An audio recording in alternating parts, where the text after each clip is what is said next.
मित्रों नमस्कार। पावन ज्योतिष प्रपात यूट्यूब चैनल पर आप सबका स्वागत है। आज का टाइटल बहुत ही रोचक भी है, ज्ञानवर्धक भी है और आपकी जिज्ञासाओं आशाओं के अनुरूप भी है, क्योंकि इस टॉपिक पर अभी तक मैंने कोई वीडियो नहीं दिया, जबकि ये 392वां वीडियो है, 392वां वीडियो। तो इसको बड़े ध्यान से देखिएगा और आगे बढ़ने से पहले आपसे अनुरोध है कि अगर मेरे चैनल को अब तक सब्सक्राइब नहीं किया सब्सक्राइब करिए। बगल में जो बेल आइकन आती है उसे पुश कर दीजिए, ऑल के बटन पर क्लिक कर दीजिए ताकि प्रत्येक वीडियो का नोटिफिकेशन आप तक पहुंच जाए। और वीडियो अगर पसंद आवे तो लाइक ज़रूर करिए और मित्रों को शेयर ज़रूर करिए। साथ ही आप लोग वीडियो को स्किप करके देखते हैं, यह कोई वीडियो ज्ञानवर्धक वीडियो है, शैक्षिक वीडियो है, इसको पूरा देखिए और पूरा ही नहीं, एक बार दो बार देखिए, तभी पूरी तरह से नियम समझ में आएगा। हम जानते हैं कि आप सभी दर्शक मित्र जो भी देख रहे हैं वो ज्योतिष के जिज्ञासु भी हैं और निश्चित रूप से मेरे इस निवेदन का पालन करेंगे। आगे बढ़िए, हम आते हैं मूल टॉपिक पर। मूल टॉपिक है कि 12 भावों के सबल कार्जेश ग्रह, strong significator planets of 12 houses. आप सभी जानते हो कि 12 भाव होते हैं कुंडली में। हम केपी की बात करते हैं, यहाँ कस्प कुंडली से या कस्प चार्ट से ही ज़्यादातर फलादेश होता है। लग्न चार्ट से तो केवल दृष्टि, युति और नक्षत्र ध्यान दिया जाता है, लेकिन असली फलादेश कस्प चार्ट से होता है। इस नाते हमने फॉर एग्जाम्पल एक लग्न कस्प चार्ट यहाँ दे दिया है, केवल इसमें राशियों को रखा है, मेष लग्न बनाया है। इससे आप लग्न कुंडली जानेंगे तो भी मेष से 12 भाव, कस्प कुंडली जानेंगे तब भी मेष से 12 भाव। तो इसी पर आज हम आधारित बात कर रहे हैं। आज सबसे बड़ा विषय है, हम ग्रहों की बात कर रहे हैं और सबल कार्जेश। कार्जेश का मतलब सिग्निफिकेटर, आप जानते हैं। सिग्निफिकेटर का असली अंग्रेजी तो प्रतिनिधि होता है, लेकिन हम केपी ज्योतिष की भाषा में कार्जेश कहते हैं। तो ग्रह कौन सा सबल है, कौन सा निर्बल है, आप जानते हैं।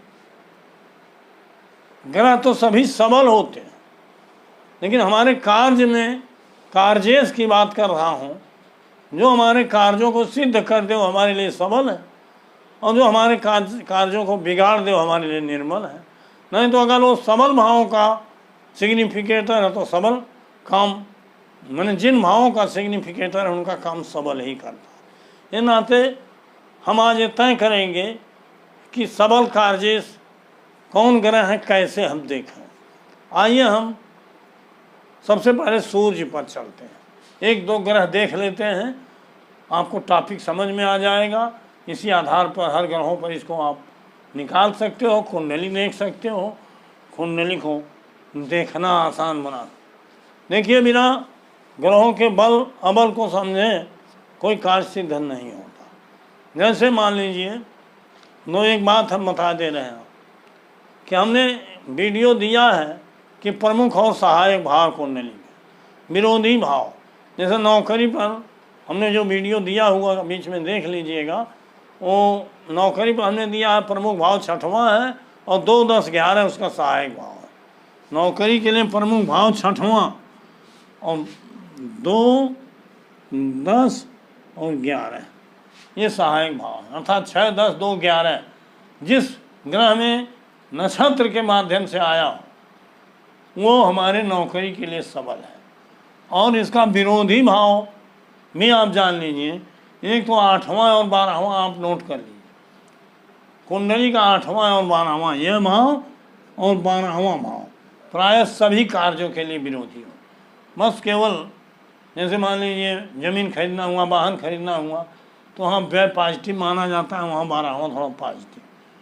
और जो भाव हमने दिए हैं 2, 5, इस तरह छठवां, दूसरा, 10वां, 11वां, इसके व्यय भाव मतलब जो हमारे मूल कार्य है उस ग्रह हैं और प्रमुख और सहायक भाव हैं, उनके व्यय स्थान मतलब 2 का व्यय 1, 6 का व्यय 5, 10 का व्यय स्थान 9 और 11वें का व्यय तो 10वां होता है, लेकिन कुंडली के मामले में, नौकरी के मामले में इसको खराब नहीं समझे।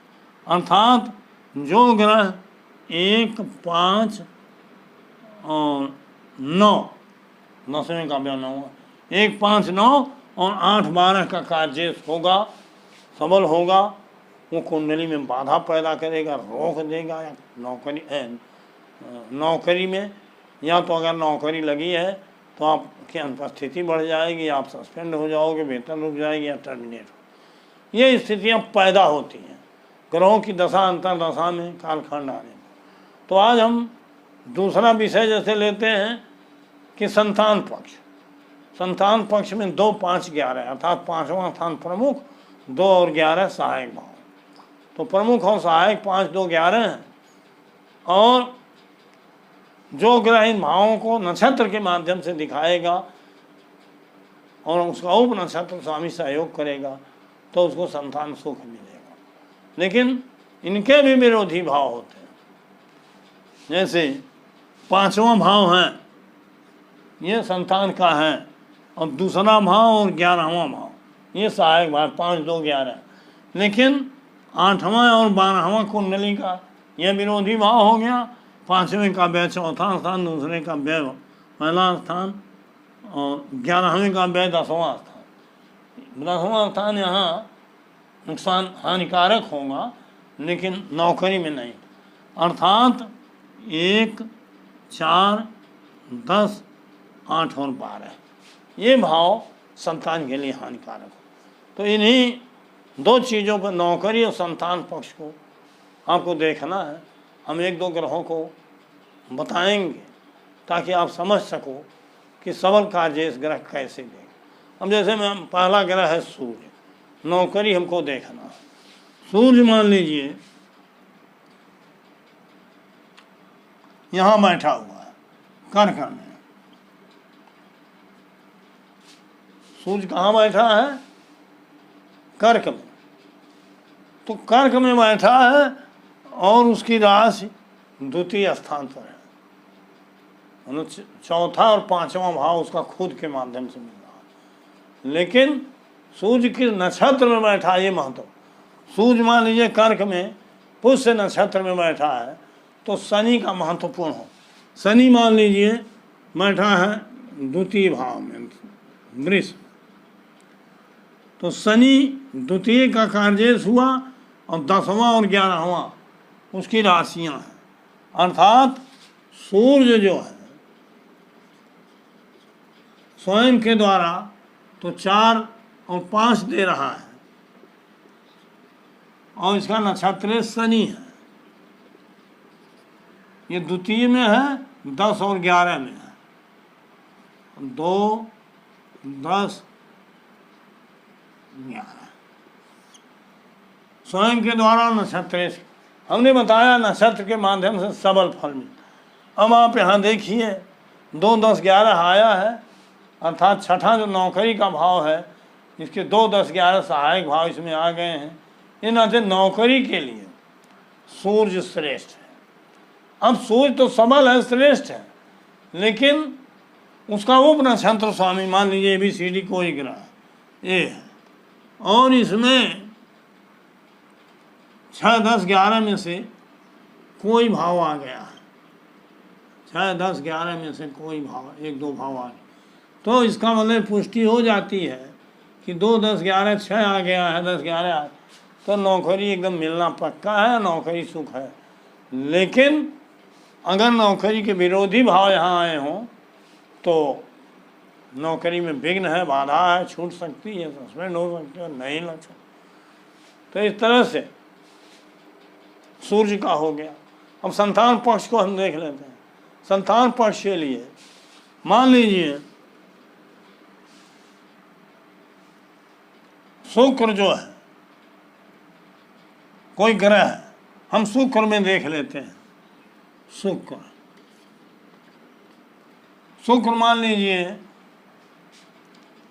यहाँ बैठा है, सूर्य के साथ प्राय बैठते हैं कर्क में, तो शुक्र को बैठने के नाते चौथा स्थान मिल गया। शुक्र की राशि 2 और 7, अर्थात 2 और 7 ये भाव भी मिल गया। बैठना महत्वपूर्ण नहीं है, शुक्र जो है वो किस नक्षत्र में बैठा है कर्क में, ये महत्वपूर्ण है। बुध के नक्षत्र में बैठा, शुक्र बुध के नक्षत्र में बैठा है, तो बुध मान लीजिए 5वें भाव में बैठा है, निकट ही रहते हैं एक राशि में, तो शुक्र बुध 5वें में बैठ गया। बुध की एक राशि तृतीय में आई और दूसरी राशि 6वें में आई, 5, 6, 3 अर्थात नक्षत्र के माध्यम से 5वां भाव आया हुआ है संतान, लेकिन तृतीय तो 5वें का लाभ स्थान है, 6वां भाव थोड़ा सा हानिकर है। यहाँ एक संतान की संभावना हमको दिखाई दे रही, लेकिन अगर उपनक्षत्र स्वामी भी मान लीजिए, उपनक्षत्र स्वामी दिखा रहा है 2 और 11 में से, 9, 5, 11 में, मतलब 2 भाव दिखा रहा है, 11 भाव दिखा, तो 2, 11 इसमें आया, 5 इसमें आया, अर्थात उपनक्षत्र स्वामी का सपोर्ट है 5वें भाव को बन। ये 6, 3 भाव है, उपनक्षत्र स्वामी को और देखना पड़ेगा, अर्थात संतान सुख के लिए शुक्र बढ़िया है। इस तरह से हम अन्य ग्रहों को भी देख सकते हैं कि सबल कार्जेश किन भावों, अगर ये ग्रह निगेटिव भावों के सबल कार्जेश हैं तो वो कार्जेश हैं, सबल हैं, उन्हीं तो हानि मिलेगी उस भाव संबंधी। जो भाव कुंडली से आप देखते हैं, जो भाव को देखते हैं किस विषय के लिए, इस नाते उसके प्रमुख और सहायक भावों को देखिए, उसके निगेटिव भावों को देखिए, ग्रह को देखिए, ग्रह कहाँ बैठा है, किस नक्षत्र में है, वो नक्षत्र के माध्यम से कौन से भाव मिल रहे हैं, तो निगेटिव मिल रहे हैं किसी मनोवांछित फल के लिए कि पॉजिटिव मिल रहे हैं, उसका उपनक्षत्र स्वामी क्या, इस तरह से आप तय कर सकते हो कि कार्जेश जो सिग्निफिकेटर है, स्ट्रांग तो है, लेकिन हमारे कार्य के लिए कितना स्ट्रांग है ये देखना महत्वपूर्ण है। तो मित्रों, इसी तरह से अन्य ग्रहों को आप देख सकते हो। आज हमारा विषय सिर्फ इतना था और समय बहुत ज़्यादा हो रहा है, इन नाते आज का टॉपिक हम बंद करते हैं। साथ ही आपसे यह भी सूचना दे दें कि आज हम व्हाइट बोर्ड पर जनवरी 23 से लेकर के अप्रैल 24 में बैठने जा रहा हूँ। 1.5-1.25 साल नहीं खड़ा हुआ हूँ, बीच में 10-15 दिन में मैंने 4 वीडियो दिया है, लेकिन खुद से बैठ के ही दिया है। आज मेरे लिए खुशी का अवसर है, आपके लिए भी शुभ अवसर है कि इसी व्हाइट बोर्ड पे ही आपसे बात होती रहेगी। और वीडियो को जो बताया हूँ इसको एक बार ज़रूर 2 बार देख लीजिए, स्किप मत करिए, पूरा देख लीजिए ताकि नियम आपके समझ में आ जाए। मैं हमेशा आपका सहयोग और समर्थन करता रहूँगा। डिस्क्रिप्शन में मेरा संपर्क सूत्र है, अगर आप संपर्क करोगे तो ज्योतिषी समाधान भी दूंगा आपको। बहुत बहुत धन्यवाद, शुभकामनाएं।